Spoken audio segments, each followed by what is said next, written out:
Hello hello everyone. Welcome to Satish vision academy YouTube channel.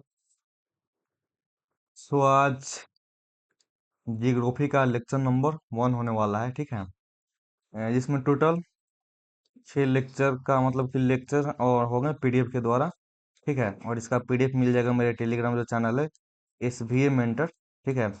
उस पर इसका पीडीएफ मिल जाएगा। और ये जो इसका पीडीएफ का जो क्रेडिट है आपका परमार एसएससी को जाता है। किसका जाता है? परमार एसएससी को जाता है, ठीक है। इसके थ्रू हम लोग रिवीजन करने वाले हैं, ठीक है। जो आपके आने वाले एग्जाम जो है, बीएसएससी है, एसएससी है, या बीपीएससी है, या रेलवे है, ठीक है। कोई भी ऐसा एग्जाम नहीं होगा जिसमें इसका मतलब इस आज के लेक्चर से सवाल नहीं आए।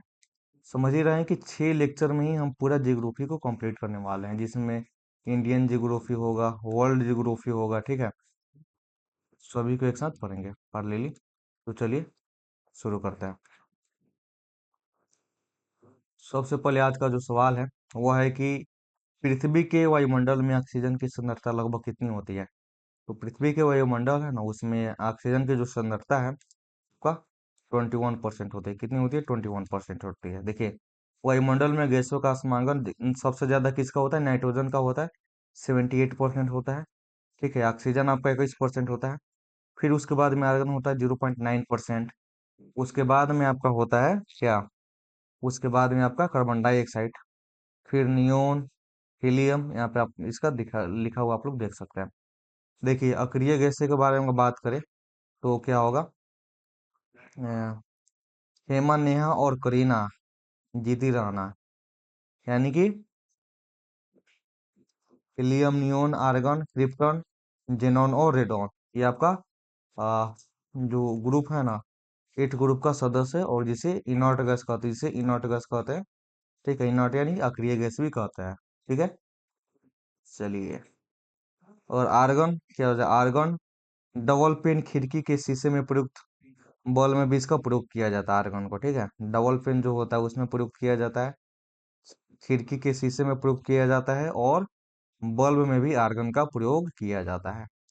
कार्बन डाइऑक्साइड यानी कि CO2, यह चूने के पानी में दूधिया कर देती है, और यह तीव्र बदबूहाट और तेज झाग देती है। कौन? कार्बन डाइऑक्साइड, ठीक है। क्वेश्चन नंबर सेकंड है कि सैर तूफानों के दौरान तापमान तापमंडल में तापमान वृद्धि का सबसे संभावित कारण क्या है?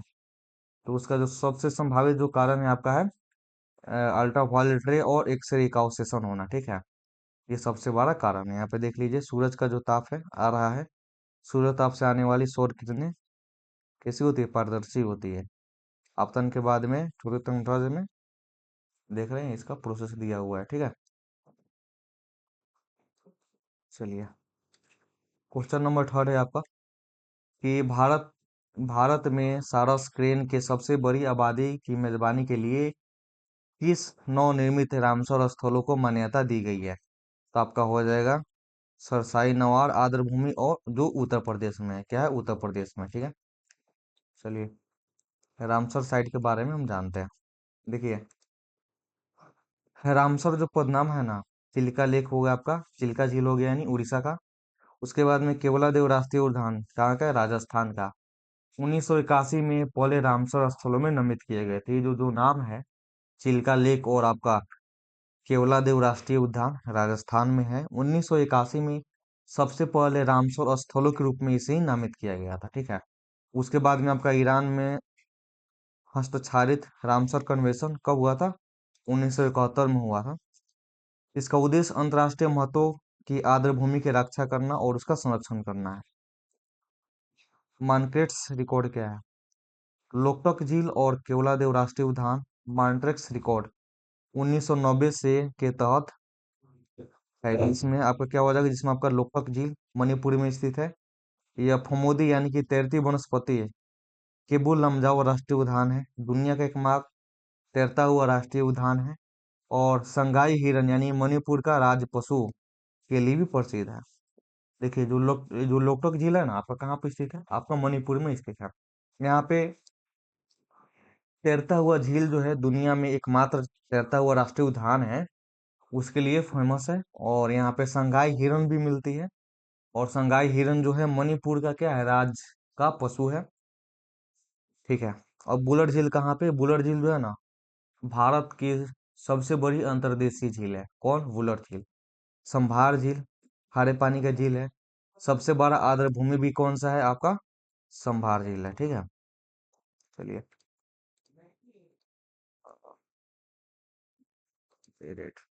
सुंदरबन आर्द्र भूमि कहाँ पे है, मैग्रोवन।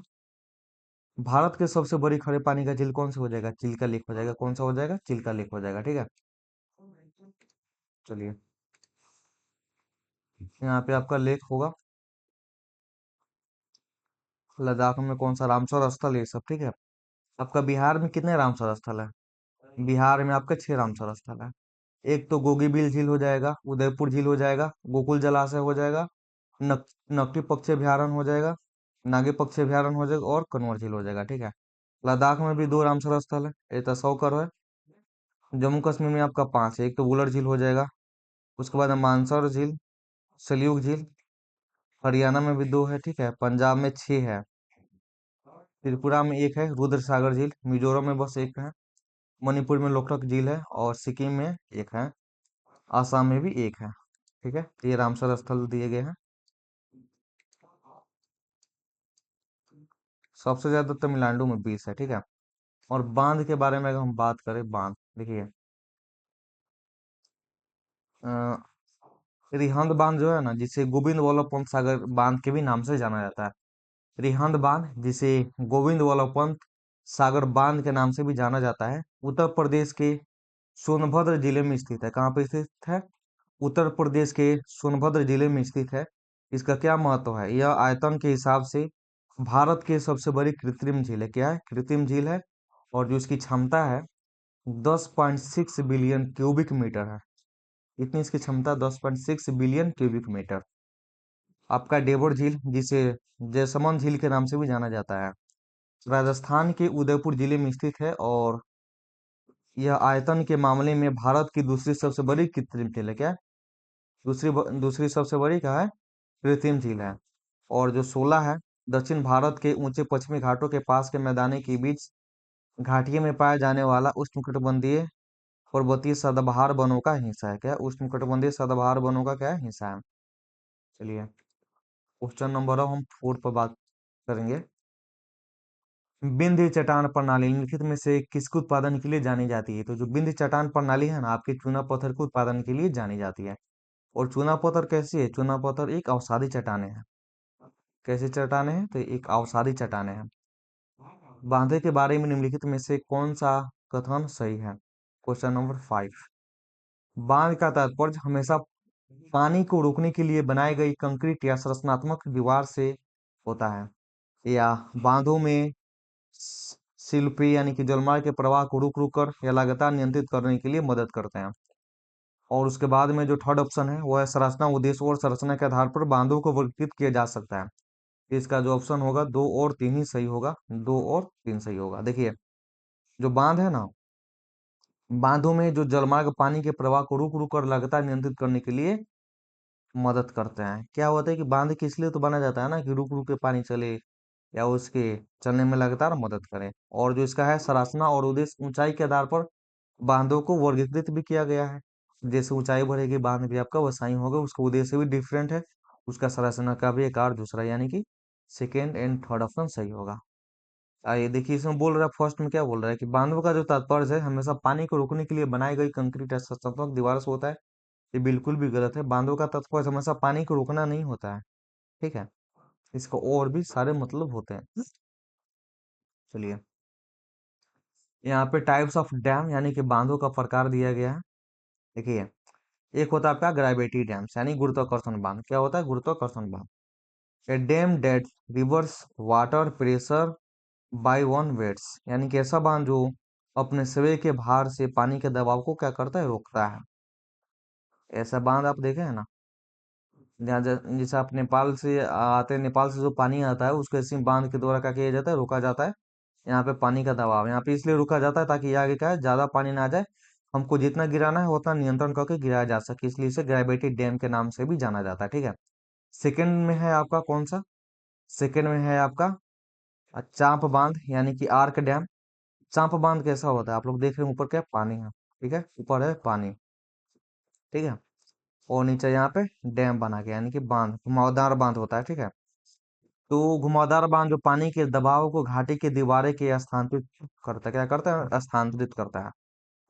जो थर्ड नंबर का जो बांध होता है वो है आपका कंक्रीट बांध। कैसा बांध होता है? कंक्रीट बांध होता है, यानी कि उच्च मजबूती और स्थिति के लिए कंक्रीट से बना बांध को क्या कहते हैं?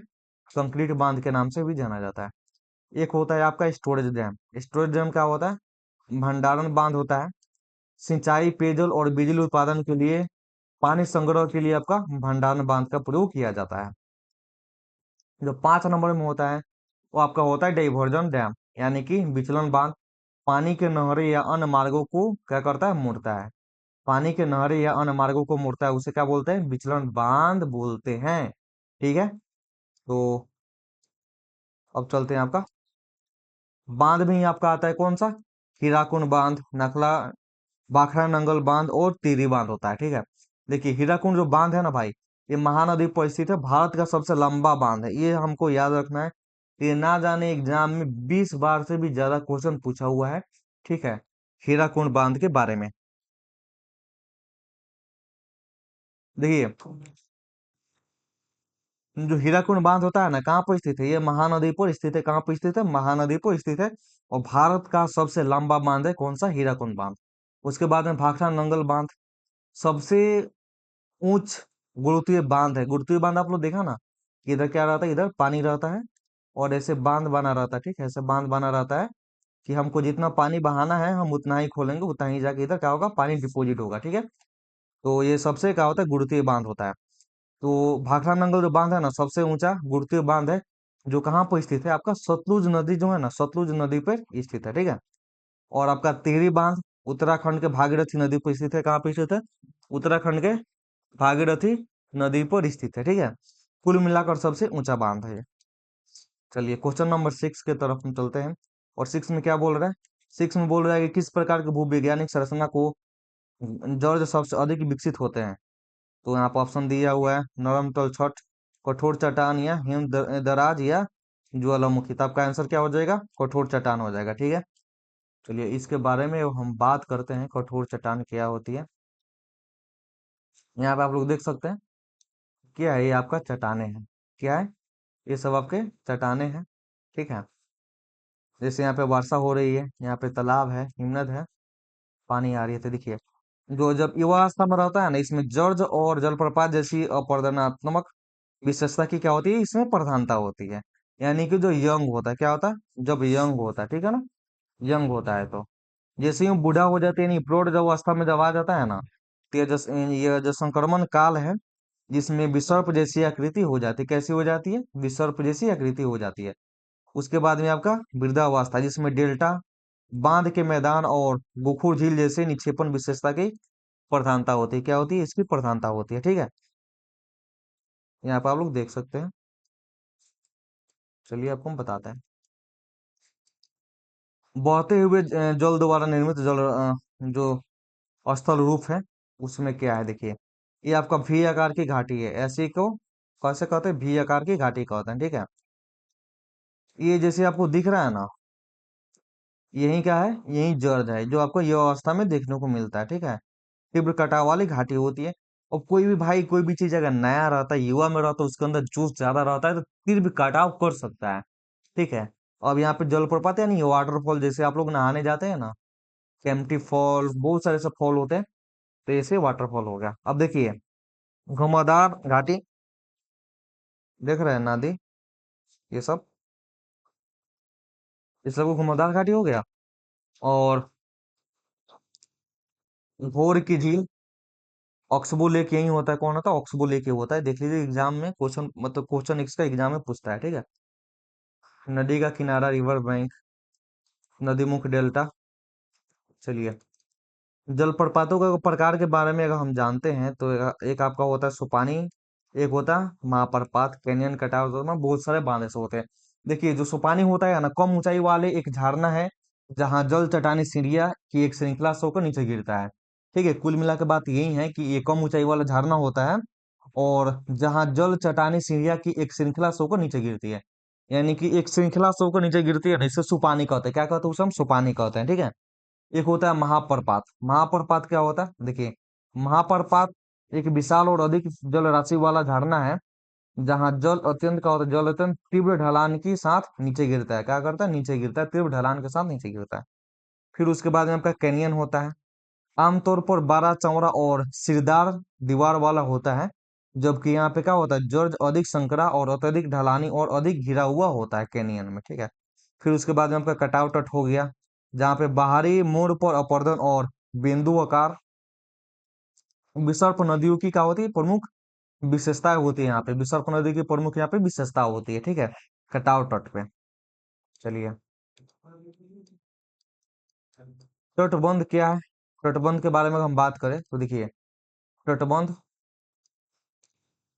अ, बाहरी मोड़ पर अपरदन और बिंदु बार आंतरिक मोड़ पर रेत का निक्षेपण विसर्पी नदियों का प्रमुख विशेषता यहीं पे होती है। किस पे होती है? कटाव तट पे होती है। और एक तटबंध क्या होता है? नदियों या तटों के किनारे बने प्राकृतिक या कृत्रिम बांध होते हैं, जिनके निर्माण बाढ़ को रोकने और जल प्रवाह को नियंत्रित करने के लिए किया जाता है। ये बस्तियां कृषि भूमि को बढ़ते जल स्तर से बचाते हैं, लेकिन यदि वो टूट जाते हैं तो बाढ़ विनाशकारी हो जाते हैं। एक गुम्फित जलमार्ग ऐसी नदी प्रणाली है जहाँ प्रवाह कई आपस में गुथी हुई धाराएं में विभाजित हो जाती है, और जो अस्थायी द्वीप या तलछट टीले एक दूसरे से क्या करती है? अलग होती है। क्या अलग होती है? ठीक है। चलिए, और आपका क्वेश्चन नंबर 7 है, जिसमें बोल रहा है कि सही सुम्मिलित गुफा विशेषता या इसकी गठन का चयन करें। बेसिकली क्वेश्चन है, आप लोग देख लीजिएगा। इसका जो सही है, इसका आंसर हो जाएगा आपका ऑप्शन नंबर डी हो जाएगा। सैटेलाइट ऊपर की ओर खनिज प्रवाह द्वारा निर्मित होता है। ठीक है। कास्ट स्थलकृति देखिए, कास्ट स्थलकृति क्या होती है? अपरदनात्मक और निक्षेपणात्मक होता है। ठीक है। जिसमें आपका सिंक होल हो जाएगा, यानी कि घोल रंध्र। डोलाइन हो जाएगा, लेपिज उला चूना पत्थर कृत्रिम निगला छिद्र। निक्षेपणात्मक में आप लोग यहाँ पे देख सकते हैं, इसका दिया होगा। ठीक है। चलिए,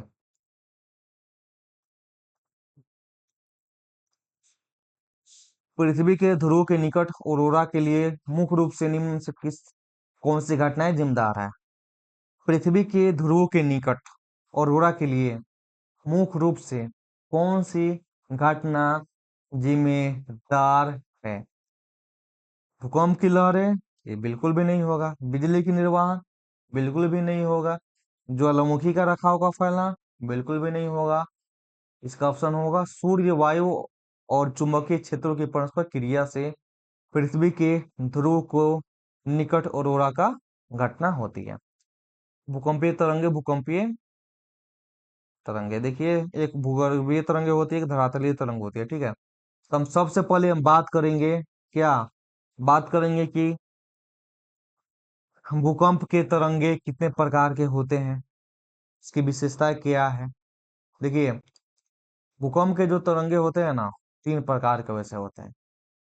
इस तरंगे, पी तरंगे, एक होता है आपका सतही तरंगे। जो पी तरंगे होते हैं, जो पी तरंगे होते हैं, क्या इसका प्रकृति क्या होता है? अनुदैर्ध्य होता है। जो इस तरंगे होते हैं, यानी कि द्वितीय तरंगे होते हैं, उनका जो प्राकृतिक होता है अनुप्रस्थ होता है। और जो सतही तरंगे होते हैं, उनका प्रकृति क्या होता है? सतह पे चलने वाली होती है। क्या होती है? सतह पर चलने वाली होती है। और गति के बारे में अगर बात करें, जो सबसे तेज गति होती है ना, किसकी होती है? पी गति की होती है। 5 से 8 किलोमीटर प्रति सेकंड। कितना होती है? 5 से 8 किलोमीटर प्रति सेकंड। और जो इस तरंगे होती है, इसकी धीमी होती है, कितनी होती है? 3 से 4 किलोमीटर प्रति सेकंड। और जो सबसे कम होती है आपका सतही तरंगे का होती है। ठीक है। इसका गति, गति के बारे में बात कर रहे थे। और पी तरंगे के अगर माध्यम के बारे में बात करें तो तीनों अवस्था में चलता है। ठोस हो गया, द्रव हो गया, गैस हो गया। और इस तरंगे के माध्यम के बारे में बात करते हैं, केवल ठोस में चलता है। और जो सतही तरंगे होती है, पृथ्वी के सतह पर केवल चलती है। पी तरंगे यानी माध्यमिक प्रारंभिक तरंगे, कोनों का दोलन तरंगे की दिशा में सबसे पहले दर्ज होती है। और इस तरंगे जो होती है, कणों के दोलन के तरंगे की दिशा के लंबवत दर में नहीं चलती है, ठीक है। इस सतही तरंगे जो होती है क्या होती है, लौह तरंगे की नाम से भी जाना जाता है। ये रेले तरंगे होती है, सबसे अधिक नुकसान पहुंचाती है। कौन? सतही तरंगे। और देखिए, हमको देखना है कि विनाशकारी कौन है। पी जो है ना भाई, पी तरंगे जो होती है ना, प्राथमिक तरंगे कम विनाशकारी होती है, ठीक है। कम विनाशकारी होती है, लेकिन जो इस तरंगे होती है माध्यमिक विनाशकारी होती है, लेकिन जो सबसे अधिक होती है ना, सतही तरंगे विनाशकारी होती है, ठीक है। इसको हमको ध्यान में रखना है।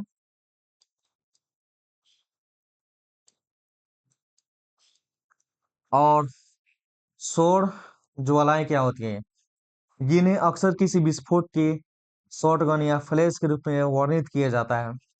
ये तब उत्पन्न होती है जब चुंबकीय क्षेत्र और रेखाएं पुनर्वर्षित होती है, जिससे भारी मात्रा में ऊर्जा मुक्त होती है, जिन्हें अक्सर चमक के आधार पे बी, सी, एम या एक्स श्रेणी के रूप में भी वर्गीकृत किया जाता है, ठीक है। अब आपका आ जाएगा कोरोना कोरोनल मास इन्वेक्शन यानी CMES। ये सूर्य के कोरोना से निकलने वाली प्लाज्मा की विशाल गोलियां या बुलबुले हैं, जो अंतरिक्ष के ऑर्बिटल पदार्थ को फेंकते हैं। यह तेज CME मात्र 15 से 18 घंटे में पृथ्वी के सतह पर पहुंच सकता है, ठीक है। और आपका देखिए, जो सौर तूफान होता है ना, पृथ्वी पर पावर ग्रिड या जीपीएससी के गंभीर व्यवस्था उत्पन्न कर सकती है। जैसे कि आपका आदित्य L1 क्या हो जाएगा, भारत के सौर मिशन एल लैंग्वेज बिंदु पर स्थित है, जो पृथ्वी के 15 लाख किलोमीटर दूर है। क्या 15 लाख किलोमीटर क्या है, दूर है ये। कितने दूर है, 15 लाख किलोमीटर दूर है ये, ठीक है।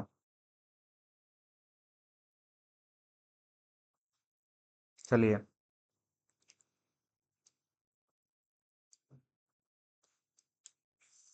क्वेश्चन नंबर 10 है आपका, लोहित नदी निम्नलिखित में से किस प्रमुख हिमालयी नदी से निकलती है। लोहित लोहित जो है आपका ब्रह्मपुत्र नदी से ब्रह्मपुत्र नदी का सहायक नदी है, ठीक है। सबसे लंबा नदी पुल कहाँ पे है, आपका ढोला सदिया पुल है। कहाँ है, कौन है, ढोला सादिया पुल सबसे लंबा नदी पुल है।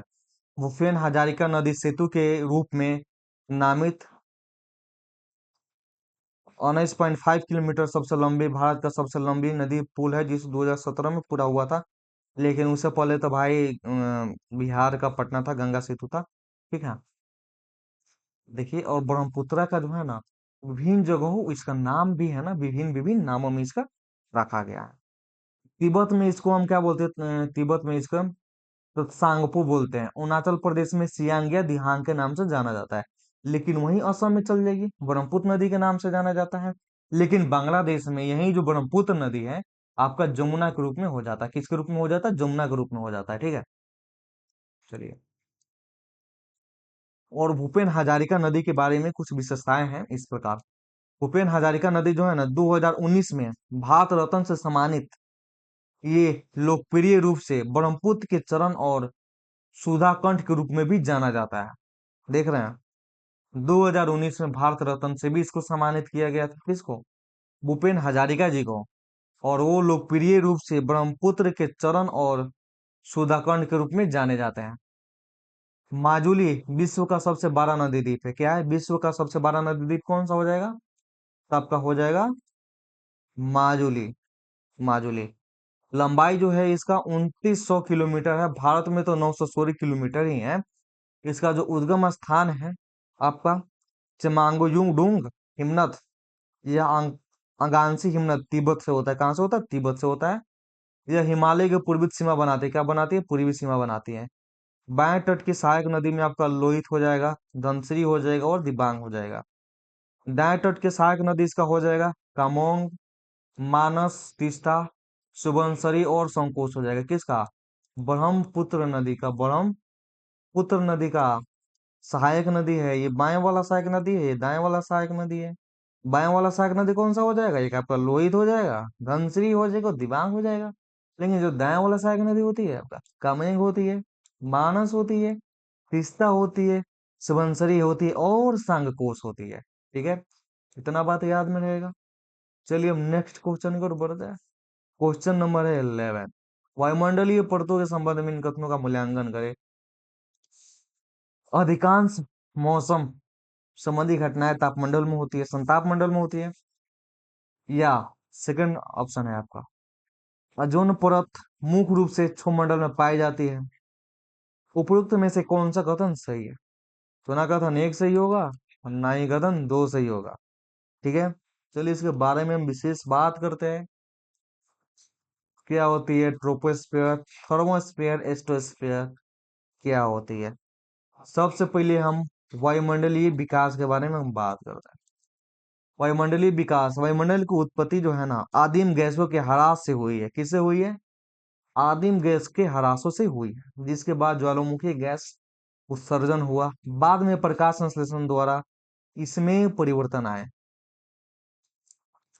मंडल के बारे में हम बात करते हैं। क्षोभ मंडल, संताप मंडल, मध्य मंडल और वायुमंडल या आयन मंडल या ताप मंडल। देखिए, क्षोभ मंडल जहाँ पे वह परत होती है जहाँ पे क्या होती है, मौसमी घटनाएं घटित होती है, मौसमी संबंधी घटनाएं घटित होती है। सामान्यतः तापमान ह्रास 6.5 डिग्री सेल्सियस प्रति किलोमीटर होती है। इसकी भूमध्य रेखा पर जो है ना लगभग 18 किलोमीटर और ध्रुव पर 8 किलोमीटर होती है। संताप मंडल, इसमें ओजोन ओटी परत होती, ओ परत होती है। इसकी ऊंचाई के साथ तापमान बढ़ता है और इसमें वाणिज्यिक जो जेट होते हैं, विमान यहीं पे उड़ते हैं। 50 किलोमीटर तक इसकी मोटाई होती है। किसमें? संताप मंडल में।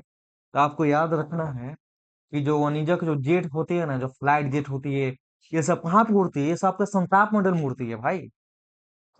संताप मंडल में उड़ती है। देखिए अब इसके बाद में होता है मध्य मंडल। क्या होता है? मध्य मंडल होता है। मध्य मंडल सबसे ठंडी परत होती है और 80 किलोमीटर तक की मोटाई होती है और ये आमतौर पर उल्का पिंड जलकर नष्ट यहीं पे हो जाते हैं। कहाँ पे नष्ट हो जाते हैं? आपका मध्य मंडल में जलकर नष्ट हो जाते हैं उल्का पिंड। ठीक है, उसके बारे में उसके बाद आपका ताप मंडल या आयन मंडल, यह परत होती है जहाँ पे रेडियो तरंगे आपस में पृथ्वी पर परावर्तित करने के लिए उत्तरदायी होती है। यानी कि रेडियो तरंगे सैटेलाइट वगैरह जो होती है ना, कहाँ पे होती है? आपके ताप मंडल में होती है, यानी कि आयन मंडल में होती है। आयन मंडल में होती है दोस्तों। So let's move on question number 12। पृथ्वी का वायुमंडल लगभग कितनी ऊंचाई तक होता है? आपका 100 किलोमीटर तक ऊंचाई तक होता है। क्वेश्चन नंबर 13 है कि हिंद महासागर के भीतर प्रवाल विरंजन की प्रक्रिया सबसे सीधे तौर पर निम्नलिखित में से किससे जुड़ी हुई है? किससे जुड़ी हुई है आपको बताना है। देखिए, मूंगा परिस्थितिकी तंत्र यानी मूंगे यानी कि कोरल जूजेंथेले शैवाल के साथ एक सजीव संबंध साझा करता है और इन्हें समुद्र के वर्षण कहा जाता है। क्या कहा? समुद्र का वर्षण कहा जाता है। विरंजन कब होता है? जब मूंगे तनाव के कारण इन शैवालों को अपने से अलग कर देता है। क्या करता है? अपने से अलग कर देता है। मूंगे के लिए अनुकूल परिस्थितियां क्या है? इसके लिए मध्यम तापमान, अत्यधिक खारा पानी और स्वच्छ जल की आवश्यकता होती है। स्वच्छ जल की आवश्यकता होती है। एक गायोट सपाट शिखर वाला समुद्री परत होता है। पृथ्वी के प्रमुख जलवायु क्षेत्रों के संबंध में क्वेश्चन है आपका 14। उष्णकटिबंधीय क्षेत्रों में न्यूनतम मौसमी तापमान परिवर्तन होती है या समशीतोष्ण क्षेत्रों की विशेषता 4 अलग अलग ऋतु के लिए उपयुक्त होता है। तो इसमें एक और दो दोनों सही हो जाएंगे। ठीक है, यहाँ पे इसकी विशेषता दी गई है। क्या बोला इसमें कि सुतोषण शीतोष्ण उष्णकटिबंधीय जो ऋतुएं होती है, इन क्षेत्रों की विशेषता 4 स्पष्ट ऋतुएं और वसंत ऋतु, शरद ऋतु, वसंत ऋतु, शरद ऋतु, ग्रीष्म ऋतु और शीत ऋतु के लिए होता है। शीत कटिबंध क्या होता है? उत्तरी ध्रुवी होता है, दक्षिण ध्रुवी होता है, के निकट स्थित होता है। शीत कटिबंध उत्तरी ध्रुवी और दक्षिण ध्रुवी के निकट स्थित है। शीतोष्ण कटिबंध जो ऋतुएं है ना, इन क्षेत्रों की विशेषता 4 अस्पष्ट ऋतुएं हैं, वसंत, ग्रीष्म, शरद और शीत। ठीक है, शीत कटिबंध उत्तरी ध्रुव और दक्षिणी ध्रुव के निकट स्थित। पृथ्वी के झुकाव लगभग 23.5 डिग्री है। पृथ्वी का झुकाव कितना है? 23.5 डिग्री है दोस्तों। ठीक है, आपको ध्यान में रखना है। इन क्षेत्रों में 6 महीने लगातार दिन और 6 महीने लगातार रात होती है। जैसे जैसे आप ध्रुव की ओर बढ़ते हैं, सूरज की किरणें क्या हो जाती है? तिरछी होने लगती है। सूर्य के प्रकाश की समान मात्रा एक बड़े क्षेत्र में फैली होती है, जिसमें उसमें की तीव्रता कम हो जाती है। इसलिए अक्षांश बढ़ने के साथ तापमान भी क्या होता है? बढ़ता है। जैसे अक्षांश बढ़ेगा क्या होगा, आपका तापमान भी बढ़ेगा, ना कि घटेगा। भारत में स्थित ताप विद्युत स्टेशन तालचेर स्थित है। तालचेर स्थित कहाँ पे है? ओडिशा में है। तालचेर स्थित कहाँ पे? ओडिशा में है। चलिए, उसके बाद में आप लोग यहाँ पे देख सकते हैं कि प्रमुख ताप विद्युत संयंत्र विधांचल कहाँ पे हो जाएगा आपका? सिंगरौली मध्य प्रदेश सबसे बड़ा है। क्या है? सबसे बड़ा है। मुंद्रा हो जाएगा तो गुजरात में, क्या हो जाएगा? मुंद्रा हो जाएगा गुजरात में, ठीक है।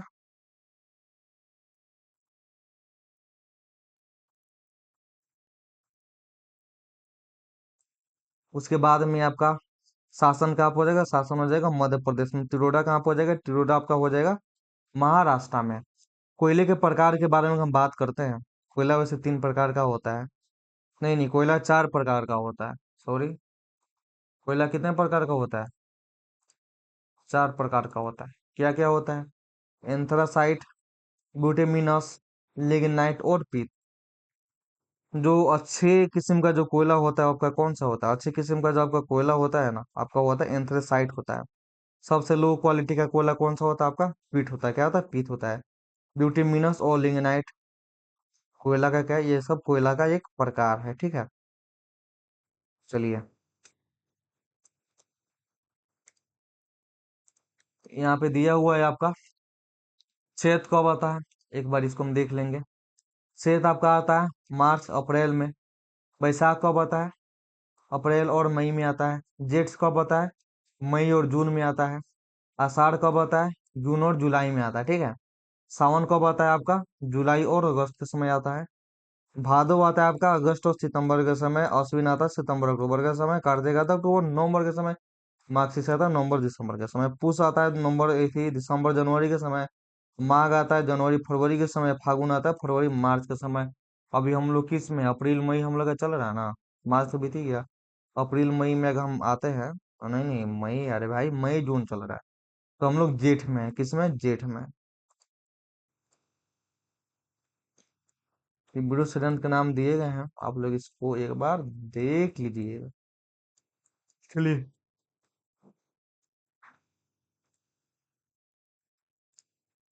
निम्नलिखित में से कौन सा महत्वपूर्ण व्यापार मार्ग हिंद महासागर से गुजरता है? स्वेज नहर जो है ना आपका हिंद महासागर से गुजरता है। पनामा नहर अटलांटिक महासागर और प्रशांत महासागर को जोड़ती है और उत्तरी अमेरिका को दक्षिण अमेरिका से अलग करती है। क्या करती है? उत्तरी अमेरिका को दक्षिणी अमेरिका से अलग करती है। स्थल जल मध्य यह संकीर्ण स्थल खंड होते हैं जो दो बड़े भागों को जोड़ते हैं। दोनों ओर समुद्री जल निकाय होते हैं। सागर महासागर है और इसकी विशेषताएं हैं। महासागर याद करने के लिए आपको एक ट्रिक है। ट्रिक क्या है? ट्रिक है पैसा। पैसे पैसे क्यों करती है और पैसे पे क्यों मरती है। पी से हो जाएगा आपका पैसिफिक ओशियन यानी कि प्रशांत महासागर। ए से आपका हो जाएगा अटलांटिक महासागर, अटलांटिक ओशियन। आई से हो जाएगा इंडियन ओशियन या हिंद महासागर। ए से हो जाएगा आपका साउदर्न ओशियन यानी कि दक्षिण महासागर। और ए से हो जाएगा आपका आर्कटिक महासागर, ठीक है, यानी कि आर्कटिक ओशियन। अब देखिए इसकी जो विशेषताएं हैं। जो प्रशांत महासागर है क्या, सबसे बड़ा है और सबसे गहरा महासागर है। प्रशांत महासागर कैसा है? प्रशांत महासागर सबसे बड़ा है और क्या, सबसे गहरा है। प्रशांत महासागर बेसिकली सबसे बड़ा भी है और सबसे गहरा भी है। प्रशांत नाम ही है भाई, प्रशांत यानी शांत नहीं होगा, यानी सबसे बड़ा है और सबसे गहरा है। एक होता है आपका अटलांटिक ओशियन। अटलांटिक ओशियन कटी फटी तटरेखा है इसमें एक तो। उसके बाद में आपका दंतुरित तटरेखा है। इस आकार का महासागर है। उत्तर में सीमा रहित सागर है, सरगोश सागर। सबसे व्यस्त सागर कौन है आपका? अटलांटिक महासागर है, ठीक है। हिंद महासागर एशिया, अफ्रीका, ऑस्ट्रेलिया के बीच में कौन है? हिंद महासागर, ठीक है, जहाँ पे हम लोग इंडिया का भी पड़ता है, ठीक है। इंडिया का इसमें कितना परसेंट भाग का कंट्रोल में है, आपको कमेंट में बताना है। उसके बाद में साउदर्न ओशियन जो है अंटार्कटिका से घिरा हुआ है। आर्कटिक महासागर है, सबसे छोटा है, उत्तर ध्रुव के बीच में स्थित है, ठीक है। Wait guys, only 1 minute.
चलिए,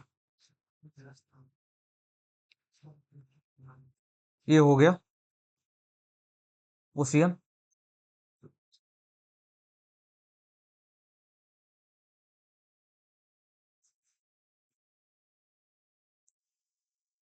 दिवेंद्र इधर आना एक बार। दिवेंद्र इधर आ, रिकॉर्ड करने की वीडियो पढ़ा रहे हैं, इसको थोड़ा रिकॉर्ड करो इधर से, यहाँ से आके इसको। हाँ। हम्म।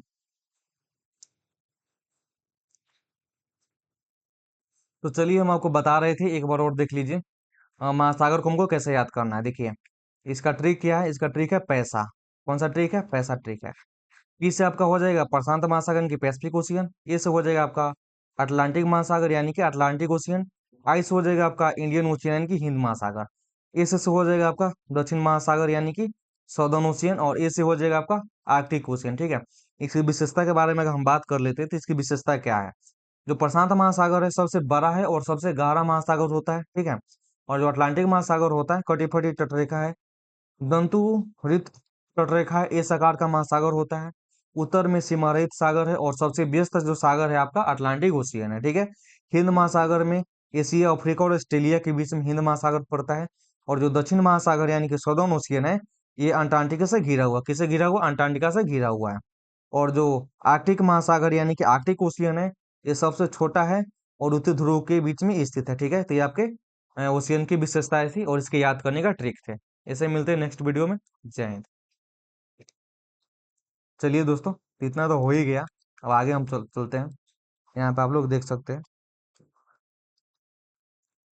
देखिए, स्वेज नहर क्या होता है। स्वेज नहर लाल सागर के मध्य सागर से जोड़ता है, लाल सागर को भूमध्य सागर से जोड़ता है। कौन सा, स्वेज नहर जोड़ता है। यह मानव निर्मित एक नहर है जो 1869 में बनाई गई थी, ठीक है। मिस्र के अधिकार में थी। इसकी अर्थव्यवस्था का बहुत बड़ा हिस्सा होता था। मिस्र दो देशों में फैला हुआ, अफ्रीका और एशिया में भी फैला हुआ है। एक आपका होता है जिब्राल्टर की संधि, यूरोप और अफ्रीका के बीच में। स्पेन और मोरक्को को अलग करता है, यूरोप और अफ्रीका के बीच में है। जो स्पेन और का मोरक्को को अलग करता है, भूमध्य सागर को अटलांटिक महासागर से जोड़ता है। तो जिब्राल्टर की संधि है, ये भूमध्य सागर को अटलांटिक महासागर से जोड़ता है। उसके बाद में आपका आ जाएगा एक बब और मालदीव जल संधि। आंसू का द्वार कहा जाता है इसको। आंसू का क्या कहा जाता है, आंसू का द्वार कहा जाता है। और यह जल संधि लाल सागर को अदन की खाड़ी और फिर अरब सागर को जोड़ती है, अरब सागर को जोड़ती है। उसके बाद में आपका आ जाएगा उत्तर में अमन और दक्षिण में जिबूटी या इरुतिया के बीच स्थित है। क्या, इरुतिया के बीच में स्थित है, ठीक है। चलिए, हरमुज जल संधि, हरमुज जल संधि, ठीक है। हरमुज जल संधि फारस की खाड़ी और ओमान की खाड़ी के बीच में स्थित है। देश के बीच उत्तर में ईरान और दक्षिण में ओमान संयुक्त अरब अमीरात के बीच में स्थित है। उसके बाद मलाक्का जल संधि अंडमान सागर के और दक्षिणी हिंद सागर को अलग करता है। मलाक्का जल संधि क्या हो जाएगा, अंडमान सागर और दक्षिणी हिंद सागर को क्या करता है, अलग करता है। यह जल संधि मलय प्रायद्वीप के बीच में स्थित है। अब आता है बोरिंग जल संधि, रूस और अमेरिका के बीच में स्थित है। बोरिंग जल संधि कहाँ पे स्थित है, रूस यानी कि साइबेरिया और अमेरिका यानी अलास्का के बीच में बोरिंग जल संधि स्थित है।